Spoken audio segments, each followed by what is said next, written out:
This is Leadership Line of Sight. My name is Taylor Hack. I am the marketing strategist at Gravidia, and I'm excited to continue to bring great examples of leadership in front of what I'm learning is a pretty amazing audience. It's been great to hear the people that have connected with us, and we're excited to continue to delve in leadership wherever we find it, and that makes me super excited to welcome Adrien Leathley.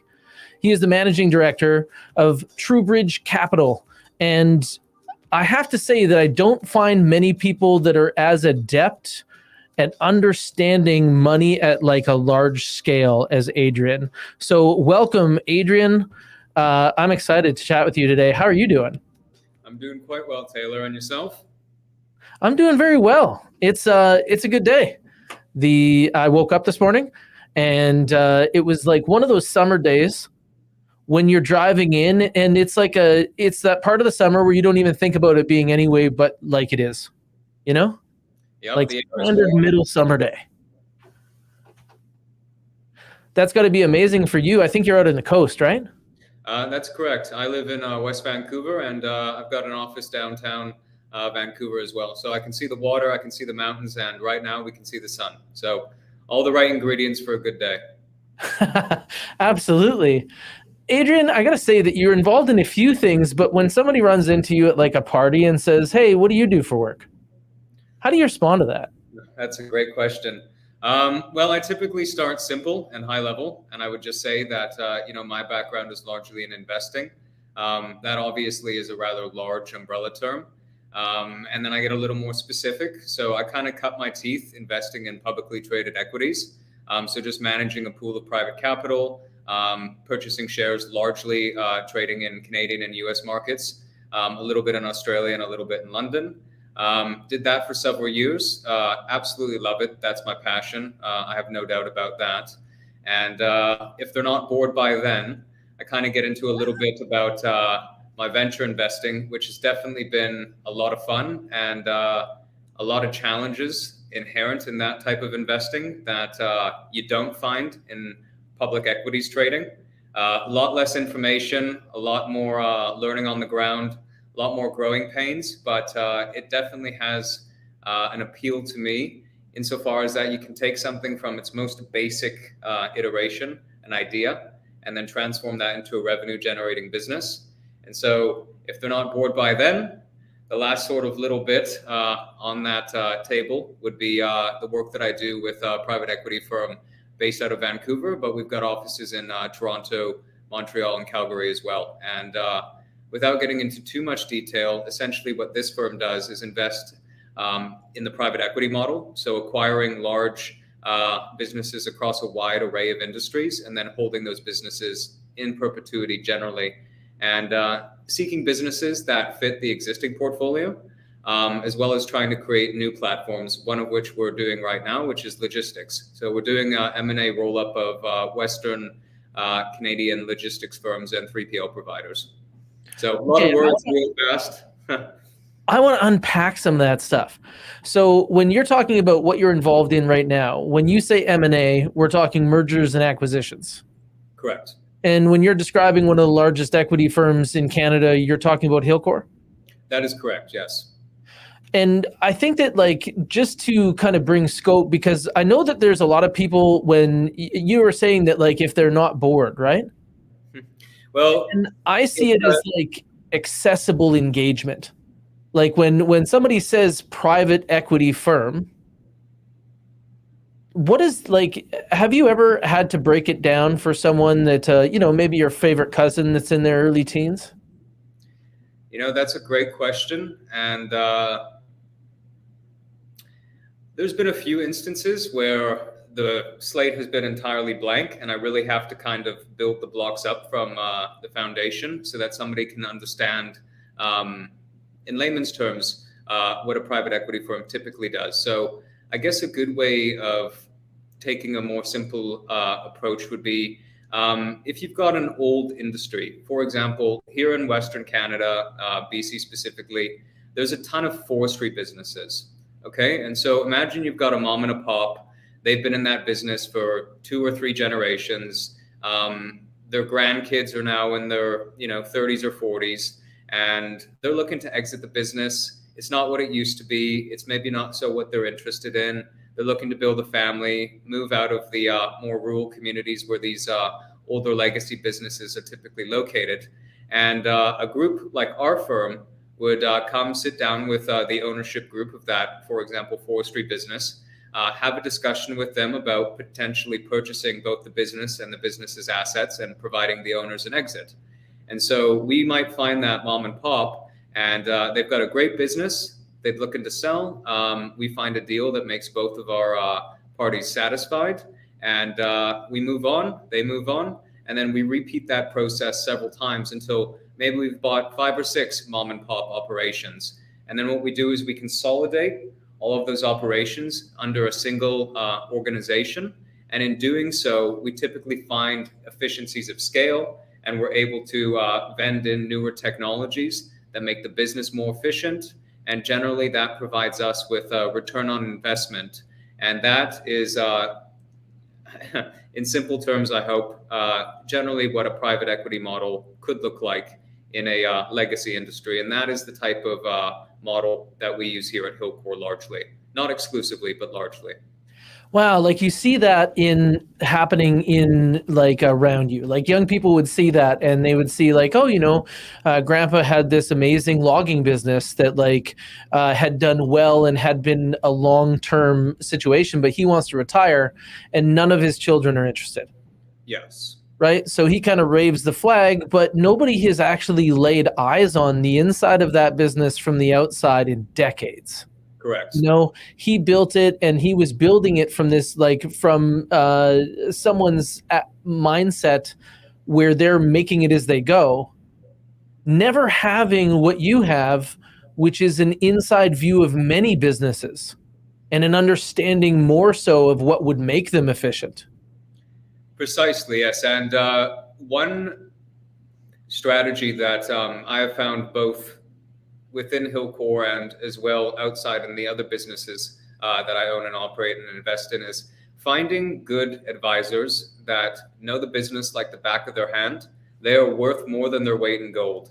And so we make it our business to ensure that when we're running due diligence on a potential acquisition, so doing our homework to make sure that all the T's are crossed and the I's are dotted, we've got the relevant expertise either in-house or we bring them out of house to help us fundamentally understand if what's being presented to us checks all the boxes that we need from an investment and operational perspective. And so, again, by pursuing specific industries and trying to build a platform in that industry and looking to add businesses of a similar size and operation, you learn a lot along the way, and it really helps you hone your ability to find those businesses that will be accretive to that specific platform. So there's a lot of learning involved. It requires a lot of expertise, but if you're able to formulate a strategy that allows you to repeat this process with many of these similar types of businesses, then you can find yourself with a very lucrative model that is robust, that works, and that you've got the relevant expertise to ensure that you can continue to feed it with more acquisitions. And I think there's a lot of people out there that have played Monopoly, right? And that's an example of buying, your little property and then you improve it, which is by putting houses on there. Yep. But you can't actually improve it very much until you have 3 in that game. And for what you're able to see at scale is from almost like a bird's eye perspective, the 2, places where there's already almost like informal relationships that you could maximize. Yes, I would entirely agree with that. Yeah, and so then it must be so interesting as you get more experience in this, because the amount that you have already been exposed to at your age is astounding. I have been very fortunate to have experienced and to have learned a lot at such a young age. And I can't take all the credit for that. I can take a little bit of the credit. I do allocate a lot of thanks and of gratitude to my grandparents. I grew up with them from a young age. And my grandfather, he was in the mining industry. So he was a mine builder and operator. When he was 15 years old, and his father was a prisoner of war over in Scotland, he left and moved to Africa at the age of 22 to start his first job, and that was in the mining space. And long story short, he played a large role in my life and was a big influence. He was a mentor to me, and at a young age, he instilled a work ethic that has stuck and will stick until I'm in my old age. And he was very generous in that he would always give me the opportunity to learn and to be present. Oftentimes, it was a silent presence because I didn't have anything to add to the discussion. But over time, being present, listening, digesting, learning, I slowly found myself contributing to the discussion. And eventually, over time, it landed me where I am today. And I That's got incredible. a lot of people to thank along this road. Well, let's talk a little bit about that. Like, is there something that you feel as though you keep in your mental pocket from your grandfather? Like, when you think about something that he instilled, work ethic is such an amazing thing. Like, how do you get anything done without it? But there's those people that do like a 12 out of 10. That sounds like that might have been your grandfather. Yeah. I think that's 120%. Yeah. Mm-hmm. And when you think about like some of the things that, or maybe are they moments or are they longer lessons that you now know that you have almost like components of you? You know, my grandfather, he learned a lot along his journey, and I was fortunate to benefit from that wisdom, those decades of wisdom.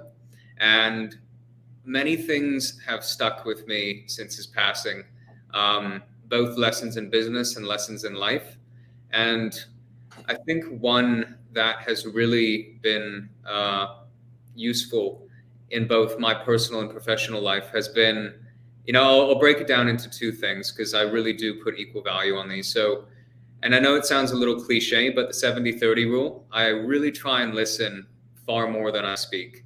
And I have found that in doing so, I'm able to learn a lot more and oftentimes see a lot more than otherwise would be the case.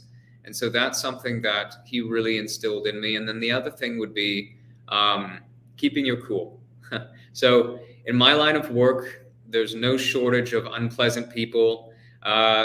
In the business that I do outside of Hillcore, which is private placement investing, as well as my public market investing, there's no shortage of snake oil salesmen. And I've had countless meetings where a group has come, they're trying to raise money, and all they've got is bull dust. And being able to keep your cool, put on a pleasant face, and respectfully listen, and then end and move on, has been crucial to maintaining a good reputation and a level of comfortability with the people across the table, that they feel that they can be open with you, and they don't feel like they're stepping on eggshells, so to say. And then the other thing in that same vein would be there's no shortage of things that, frankly, can be very, very frustrating. It's just the nature of the business. But really keeping a cool head, taking a couple deep breaths, and then taking a step back and looking at what has taken place from an objective perspective, rather than a frustration in the moment, anger-based perspective, has allowed me to avoid, I think, a lot of poor decisions and generally make better decisions with that level, cool head. So those are sort of two real big things that have stuck with me for all my life. And I've got my grandfather and my grandmother and a lot of others to thank. But yeah. That's amazing. So for me, I really feel as though like one of the big inspirations for me to do this podcast was I feel as though I think the word is autodidact. And what I mean is that sounds like it's something that we have in common, where you're a voracious self-learner.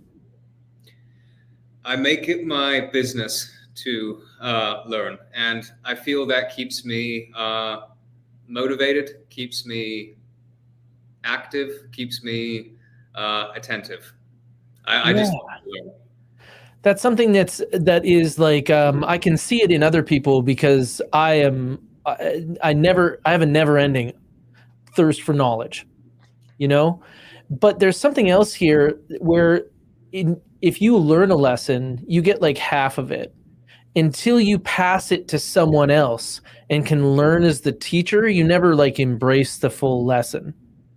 And for you to have been raised by your grandfather, someone who sounds like they were accomplished and had a great understanding, but also was in that phase of their life where what probably meant a lot to them was mentorship of you. Yes, you know, my grandfather, as I think I mentioned earlier in our chat, was my mentor. He was my best friend growing up. Him and I were thick as thieves. Spent a ton of time together, working in the garden. Me joining him on meetings, on trips, playing golf together. He meant a lot to me, and he still does. And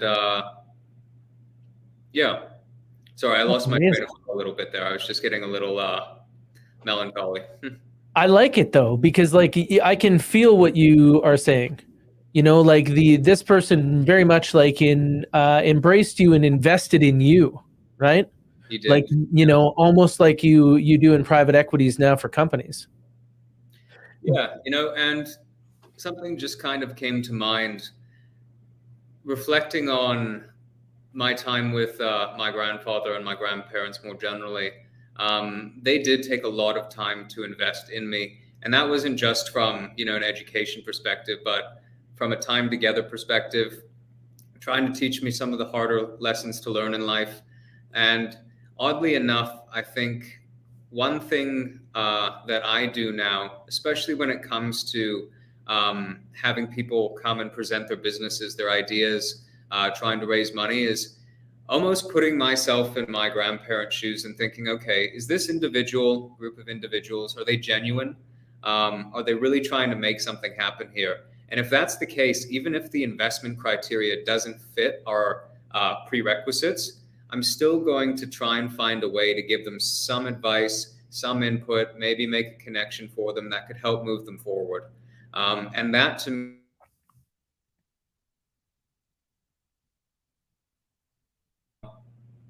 there's something I very much enjoy about seeing somebody have an idea, be enthusiastic, be motivated, try and move mountains to make it happen, and being able to play even a small role in helping make that become a reality.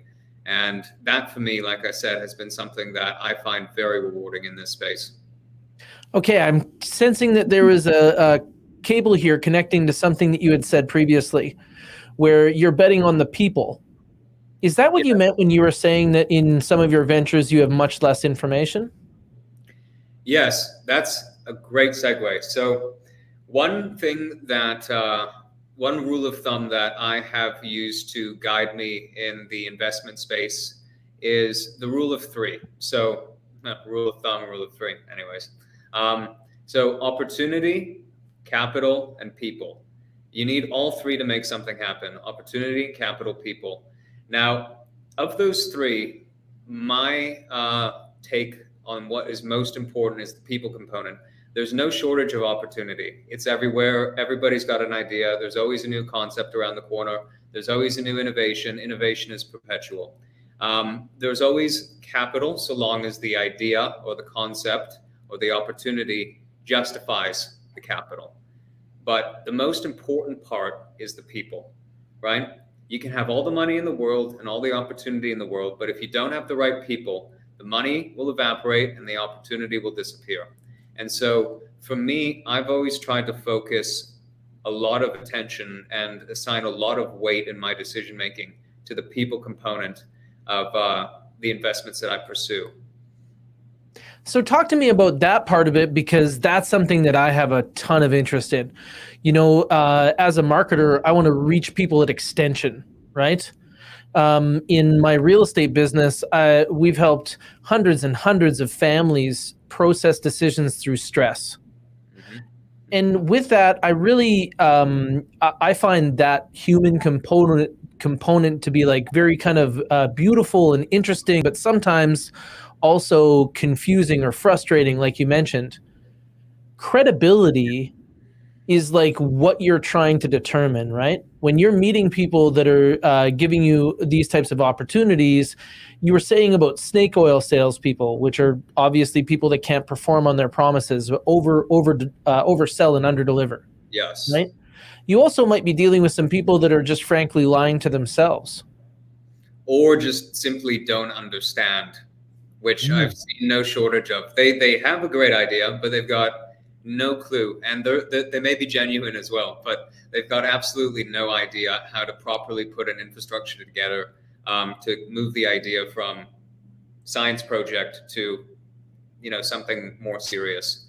And with those people, sometimes it is worth lending a hand, and other times you just have to say, not everyone is cut out to take a product or to take an idea and make it a product. Mm-hmm. And also, there are some products that sound great, but they'll never have target market fit. I've seen a fair share of those, yes. Yeah, that's something that is interesting, but I'm wondering about how you like to do this. So when you meet someone that is coffee worthy with you, like where it deserves that next meeting, no matter how it happens, is there a few steps that you're like, well, these are the ABCs of making sure that this person's credible? Yeah, so that's a very good question. And generally, what I like to do, and maybe I can just give you a sort of vanilla example. Generally, what I always like to see is a pitch deck, right? I like to see that you've been able to collect your thoughts in an organized manner, sequence them in a fashion that explains the story, and that allows somebody like me who has no information to understand what you're trying to do. And so I like to start with that type of presentation. Hearing it is one thing.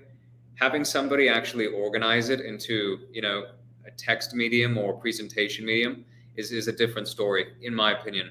And so once I've had a chance to chew through that on my own time, because I always like to go into the presentation with some questions, with some framework in mind of how I could potentially understand what's being presented to me. And then I'll just let them walk me through the presentation. I don't like to interrupt. I don't like to ask too many questions. For some people, that throws them off the train of thought, makes them nervous. So I kind of just give them the talking stick and let them do their thing. And once they've completed that, then I like to sort of drill in. And one thing that I've learned is I like to be Belgian. So my questions always sound very neutral. They're very gentle, but they're pointed, they're detailed, and I'm trying to get at a specific piece of information. And sometimes the best way to get there is in a roundabout way. So you ask a series of questions that are not direct, but give me enough information to understand if what's being presented really has some legs to run with. And I so, see. yeah, once, and if that goes well, and if I like the answers to the questions, the next step, go for coffee, go for a beer, whatever it is, sit down and kind of just talk to them one-on-one. How do you really see moving this forward? Why do you want to move this forward? The why is a big question for me. Why are you doing this? The motivation behind it, the passion behind the idea. These are things that beyond just the business concept and the plan that they've developed, understanding the motivations and the individual behind that idea is very important to me. And sometimes my judge of character is accurate. Other times it's not. But we have a lot of checks and balances when it comes to screening investments, both in my own private group, TrueBridge, and then here at Hillcore, of course. And so with that, we typically bring in, after the coffee chat, somebody that we think, if we don't have it in-house or if I don't have it myself, somebody we think that has the relevant technical expertise. So that's something that's incredibly important to me. If somebody comes, well, I'll give you an example. So we're looking at a potential project here that's in the potash mining space. Okay, I don't know anything about potash mining. We're experts in financial engineering and in business development, but no relevant expertise or exposure to potash mining. So what do? Well, we've got somebody in-house who has decades of experience in that space, who knows the right questions to ask, who knows what to look out for specifically, what an orange flag is, what a red flag is, kick the tires, so to say. And that really for us provides us with the necessary confidence that, okay, we like the idea, we see the upside. We like the numbers, we see the upside. We like the individual or the group of individuals behind that idea. And we now have a technical understanding of what it will take to actually monetize this opportunity, to develop this opportunity.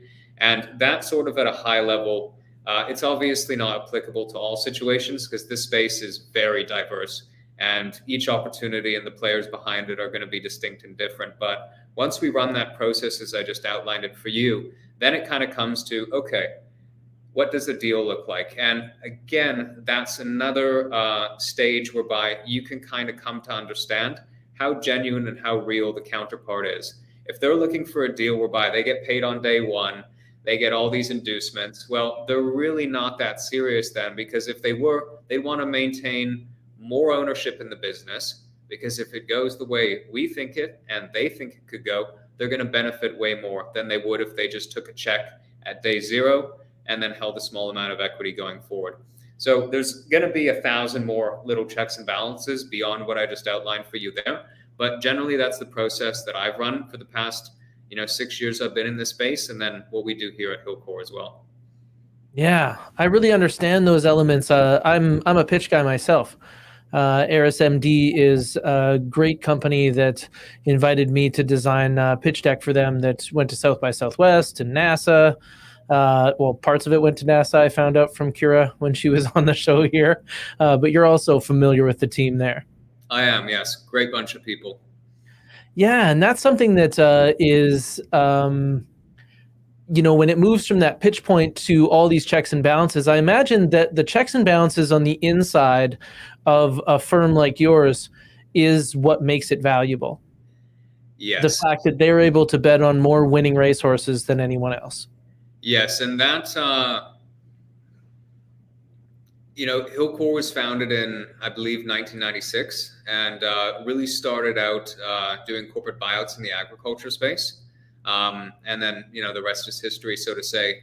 But at an organization like Hillcore, so much of the value that we bring to the table is the decades of expertise and experience that we've got. So we know what it takes to run a proper due diligence program, to understand fundamentally all relevant aspects of a business opportunity. And then beyond that, we also have the relevant expertise and experience to structure deals. So it's one thing to have a great opportunity that has incredible prospects. It's another thing putting a structure together that allows that deal to be monetized in a fashion that provides the return on investment needed for the given risk taken. And that is another aspect of this business that I absolutely love. Structuring complex deals is one of the hardest things you can do, but it is also one of the most rewarding and, for me personally, fun things that I do here. And I'm still learning. It's early days yet. Got a ton of knowledge that I have to pick up along the way. But to answer the question, that's one of the many defining features of what has made this organization successful. That's incredible. And I find it interesting how, you talk about mentorship in a big part of your young life, but then it sounds to me like you might be talented in earning mentors. How does someone go about getting master level mentors? That's a great question. That's a really good question. Let me answer that in the following way. So one thing that I mentioned earlier was the ability to listen. That I have found is so important. And if somebody wants to provide insight and to give you a lesson, the last thing they want is for you to talk more than they do. And so I know it sounds a little cliche, but having a good ability to listen attentively and to absorb what you're hearing is vital to being a good mentee, I guess. I don't know if that's the right term, but it is the right term, even though I hate the term. I actually talk to people about being apprentices. Yeah, it's apprentice. I like that. It sounds better. Anyways, so that would be one. And then the other two, and what I have done in my life, especially early on, and that's a great question, because the mentor in my grandfather, that was sort of by, default in a sense. That was my father figure, raised me from a young age. So I wouldn't go as far to say I had to earn that, although I had to earn his respect, and I earned it by working hard, by being honest, by following up, by being present, by being on time. Things that we all know inherently are important, but don't necessarily always practice. But returning to the question, so when I first got started after university, it was vitally important to me to be independent. So I never wanted to be in a situation where someone could hold the sword of Damocles above my head. I fundamentally wanted to find success on my own so that I could stand on my own 2 feet. Now, for the first 5 or 6 years of my professional life, that worked out superbly. But about year 6 or 7, I kind of found myself saying, well, I know there's a lot more to learn out there, and I'm not going to be able to do it on my own. And that was one of the motivations as to why I joined Hillcore, is I knew that there was a ton of industry veterans under this umbrella that knew the business like the back of their hand and that had decades worth of experience in the space. And so putting yourself in the right place is another prerequisite, I think, to finding a good mentor and to being someone that somebody would want to mentor. And then the other thing too is learning on your own time.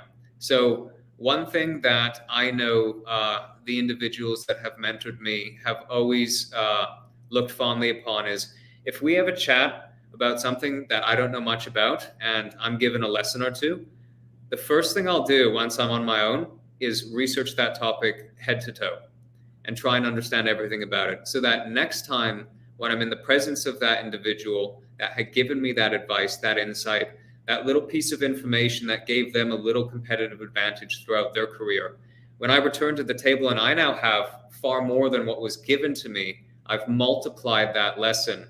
That I have found they find very rewarding for themselves, and it shows that I value what they've given me. They've given me a seed, and I've watered it, I've attended to it, I've grown it, and I've done it on my own time with my own impetus.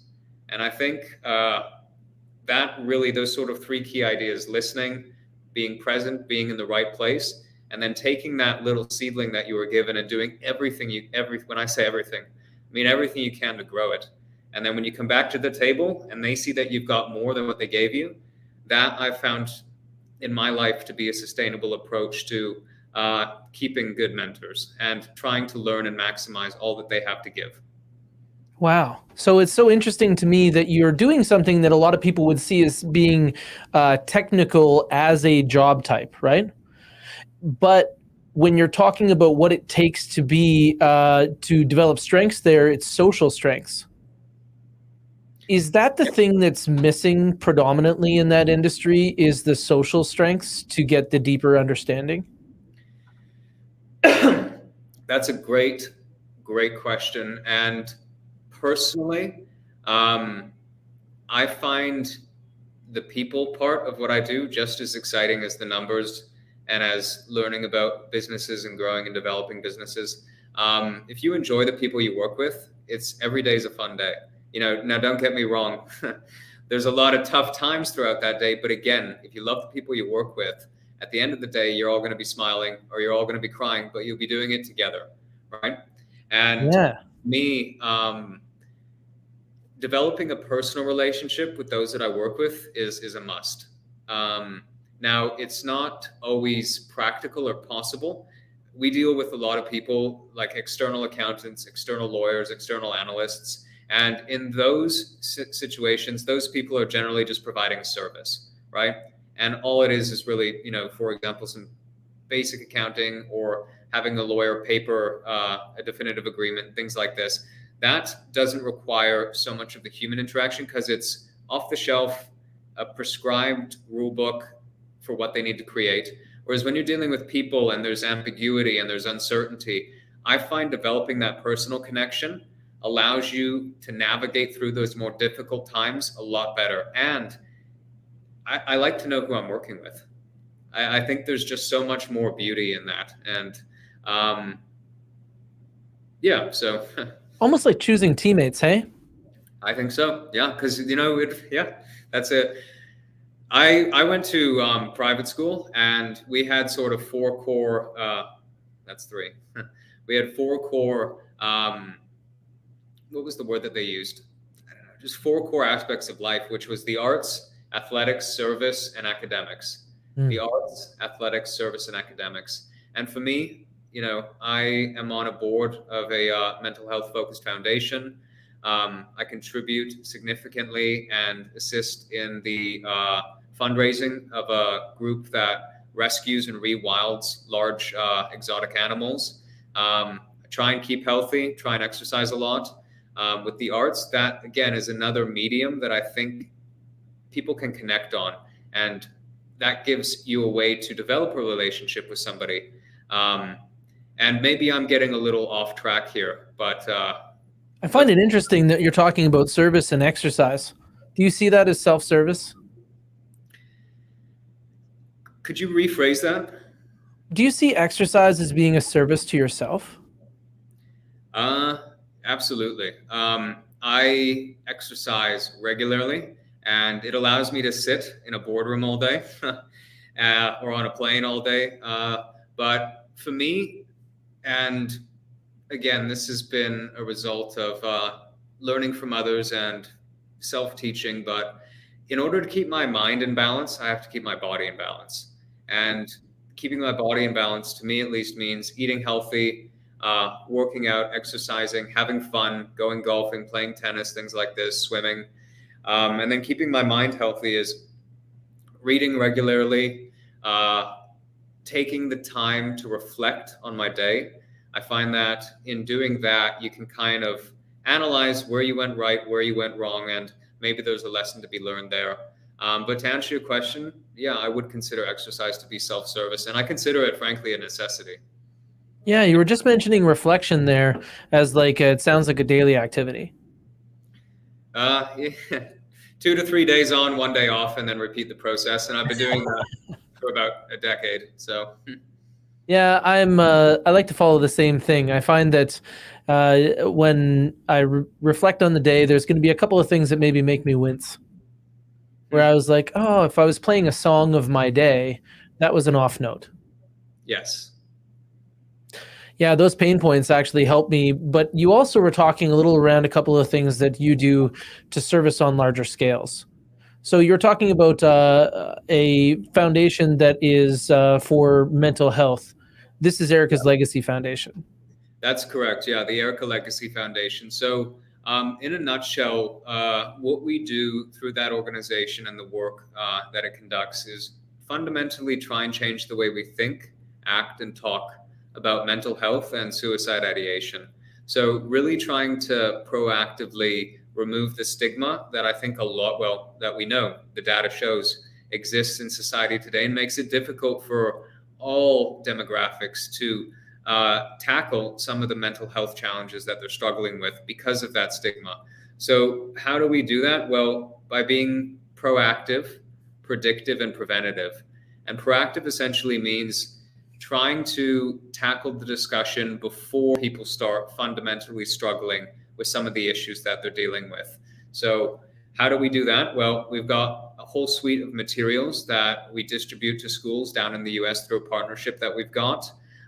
We seek to spread the word just through the work that we do as members of the organization.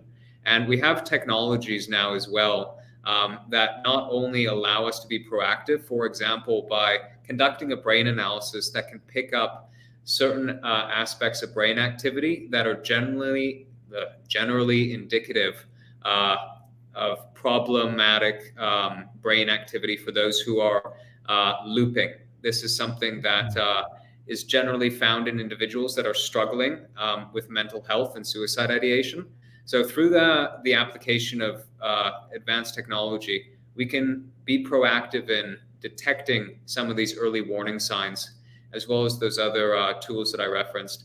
And then the predictive and preventative is really where it gets interesting. So by using AI and taking that data from those brain scans, we can then predict up to 6 months out when an individual is potentially heading towards a crisis situation. So that AI basically takes the baseline data from the individual, and then when that new data comes in, if it shows patterns that could be indicative of what typically indicates a mental health crisis is impending, that data then shoots back to an app that we're developing. And that allows not only the individual to be notified that they're potentially heading towards a crisis situation, but it also notifies others that they've given permission to be a part of their mental health journey. And so it's really about bringing the community together, bringing technology to the table, and then bringing other tools and techniques that really help add the glue to that sort of ecosystem I just referenced there. What an incredible problem to solve, right? Yeah. When we take a look at depression, almost like it was diabetes, and when somebody is low blood sugar or at risk, we want to be able to like raise the flag. That right? is a superb analogy. Yeah. I'm not wearing a hat, but I'll take it off and tip it in your direction. Marketing guy. This is how I roll. And but I very much appreciate that, because I find that like a big part of communication is being able to get the imagery, being able to help people understand that the lens that we should use to view suicide has changed. I think that languages actually change the way we think. Like if we take a look in Spanish, you didn't drop the scissors were dropped. Mm-hmm. Whereas for some reason, the way that we look at suicide is as though it was a choice, as though it was a conscious decision, where a lot of the time we could say that suicide happened to that person. So you touched on something very near and dear to me personally, and something that is at the core of what we do. Suicide ideation is a disease, just like cancer, just like diabetes. And when somebody passes away from suicide, they haven't committed anything. It's a disease. You don't commit death by cancer. And what we are ferociously pursuing is changing the way people look at mental health and suicide ideation by clearly demonstrating through testimonials, through data, even through anecdotal data. It is a disease, and if we take the right tools and techniques, we can treat that disease early on before it becomes a tragedy. But if people aren't willing or able to talk about it as it is and feel the need to brush it under the rug, to stigmatize it, then it makes it very difficult for society as a whole to address this issue from an angle that it demands, which is, like you said, treating it what it is, which is a disease. Absolutely. And it sounds like you've made some really great strides towards taking a new approach. I love the idea of looking at something like, it wasn't solvable this way 10 years ago, 10 months ago, even 10 minutes ago. And now we can spot a valuable problem to solve and see ways that we haven't approached it before. A lot of the things that you described as far as that technology will be totally new to people hearing of it right now. They would not understand things like looping. I think that if someone spends too much time in their mind in the past, that's the closest way I can understand depression. And if they spend too much time in their mind in the future, that seems to feel like anxiety to me. And so presence of mind is part of this, where, maybe someone doesn't feel like they can change their trajectory because of the path that they were on.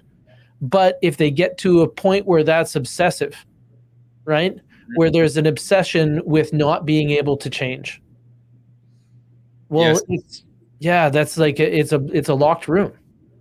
It is, and the keys exist. They are there. What we're trying to do is help people find them. Yeah. The thing that really hits for me is help them find them in time. In time, yes. And I'm not going to go into any detail. I personally have suffered a loss. A very close individual to me passed away by suicide. And I joined Erica Legacy Foundation over a year ago And when I did so, I was very motivated to make change happen. After experiencing it at home, so to say, I'm more motivated than ever. Your strength is impressive. I have to say that this is something that as you mentioned, it's hard to go into any detail with, but I just want you to know that that's very impressive, and it's such a worthwhile thing to work on. I love the fact that you got to share a little bit about what the accomplishment could look like, because the key that you're designing is a key that wasn't available 10 years ago, and it wasn't available 10 months ago, because this will be the first of its kind. Correct. What we are doing is truly innovative. And, for me, and we touched on this earlier, getting in early enough to prevent tragedy, that is the objective. And it can be done. And that's exactly what we are, like I said, rapidly pursuing. Well, this is something I've been so close to that it's something that I'd worry about having affect my composure if I go too close to it. So thank you for sharing with that. I want to go in a different direction here, because you mentioned that there is also something that you're passionate about. I like the term rewilding. That's a good term. Well, and you were saying large. What are you rewilding? So this is before I get into answering that question specifically, I am a huge sucker for animals. You got to tell us about your dog. I become an infant. Every worry, every care in the world disappears when I've got a dog, a cat, or any animal in front of me. I don't know what it is or where it came from, but I can't control myself. And I was fortunate for a lot of reasons early on to experience financial success. And one thing that was very important to me was giving back. And what does that mean? Well, for me, it meant donating both my time, but also my dollars to organizations, foundations that I care about. And this group, the Aspinall Foundation, what they do is they rescue large animals, lions, tigers, wolves, gorillas, elephants. Okay, so large animals, and they go throughout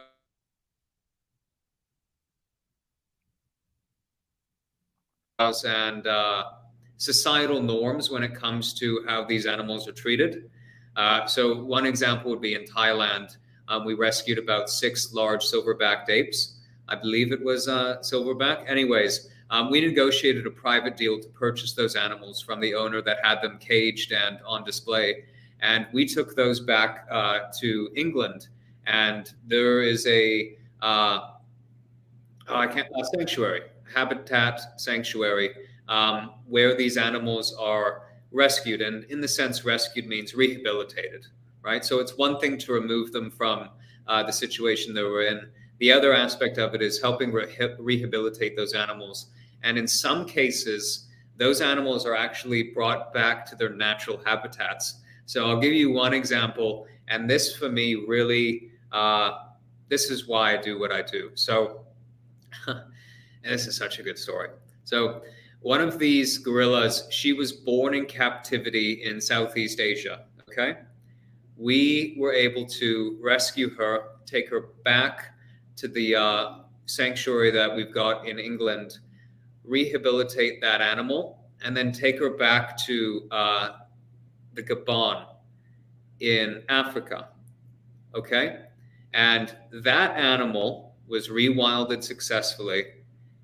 That animal that was born in captivity gave birth to a wild child. Wow. Correct. And that, for me, right there, that story captures the essence of why this is so important to me.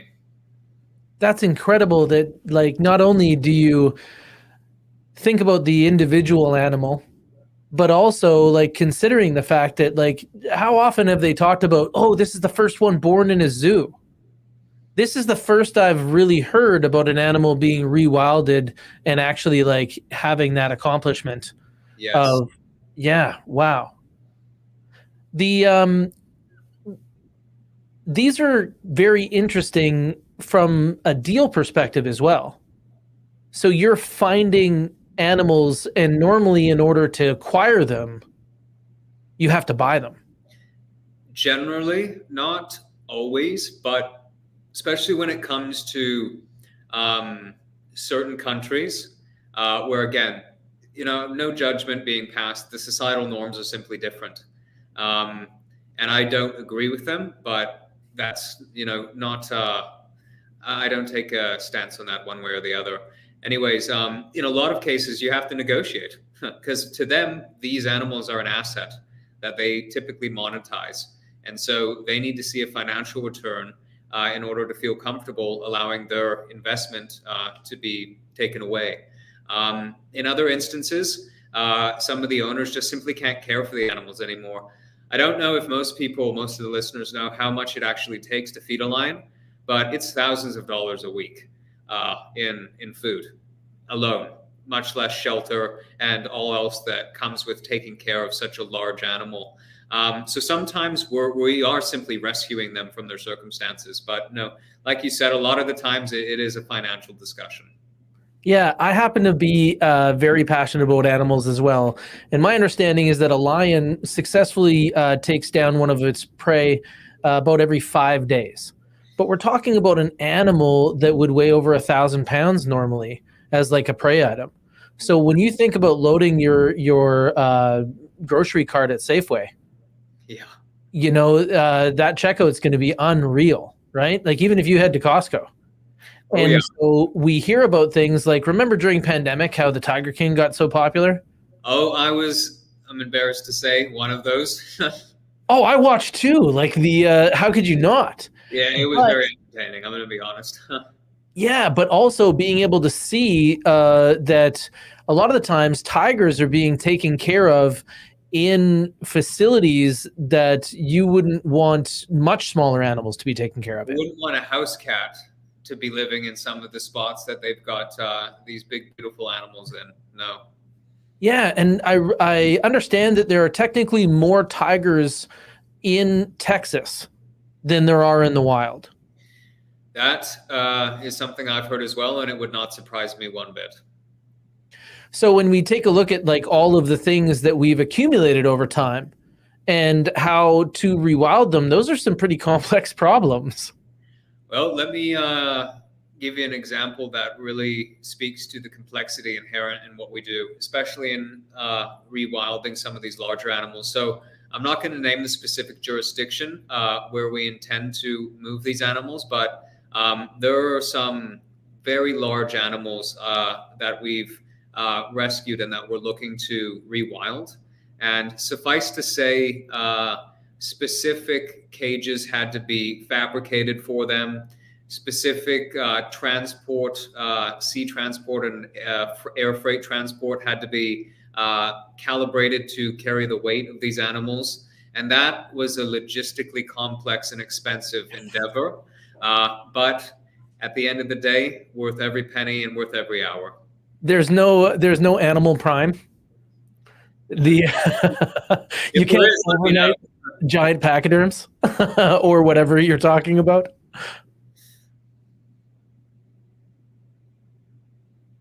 Yeah, that would certainly be a help. I don't know. Maybe if Jeff Bezos listens to this, he can fly in and come up with something that will make life a little bit easier for us.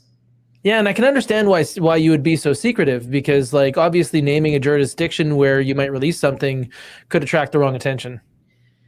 Yeah, and as well, a lot of the governments that we deal with, it's important to them to hold the mic when these events take place because, if we look at the historical record, why did a lot of these animals land up where they did? Well, they were taken from their backyards over many centuries, and now we're in the process of reversing that. And to us, it's fundamentally important that the locals from where these animals derive are a key component of this process, because it really is, I love the grizzly bear in BC, and that's an animal that I consider to be, my country's animal. Well, if somebody came in and took all the grizzly bears away and, centuries later wanted to bring them back, I'd want to be involved in taking care of those animals that were once here with us. So, and I when could definitely appreciate that. yeah, when politics get involved, as you know, you got to be very, very thoughtful in what you disclose. I imagine so. So in looking at the situation that we're in right now, it sounds like even though you're somebody who is focused in money markets and so on, that you are still pursuing many of the things that are aside from that are consistent with your value, like services, where we hear a lot of people that they say, well, if I'm involved in what you're involved in, I simply don't have time for other things. Well, and if I'm being full open book here, I probably, and when I say work, some of it's work, some of it's love, but I'm probably, quote unquote, working at least 7 days a week, 12 hours a day, every day. And I've been doing that for the last 5 years. But again, because I love what I do, I can work at that level and not get burned out. And for me, sure, I could put these things that I've been working on to the side and focus more on work, focus more on capital markets, focus more on buying businesses, growing businesses, whatever you want to call it. But to me, that is unbalanced. And balance is something that is very important to me. And I work a lot of hours in my financial life. And it's important to me to leave some hours on the side to do these other things that are important to my character. And so it may sound cliche, and it's a lot harder to do for some people than others, but I make the time. That's incredible. I often think that a perspective that we can take to look at ourselves is what if like the narrative that we tell ourselves was removed? I think that maybe when I'm gone, people will be able to judge me by a couple of things that will be records. Where did I spend my money? Where did I spend my time? Yep. And I think that that's a great closing thought for our time together here today. I really appreciate what you shared with me. The things that you're working on are incredible. And I would love to see another time where we get to go a little bit deeper on these things. So thank you so much for coming and chatting with me. Taylor, it was my pleasure, and had a lot of fun. So thank you. Thank you. And this is Adrien Leathley.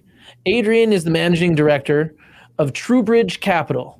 He is also a member of the Hill Core team and has been doing incredible things with your nonprofits. I really appreciate you joining me today, and we look forward to everybody joining us in the future. This is Leadership Line of Sight. My name is Taylor Hack. I am the marketing strategist at Gravidia. I hope you have a remarkable day.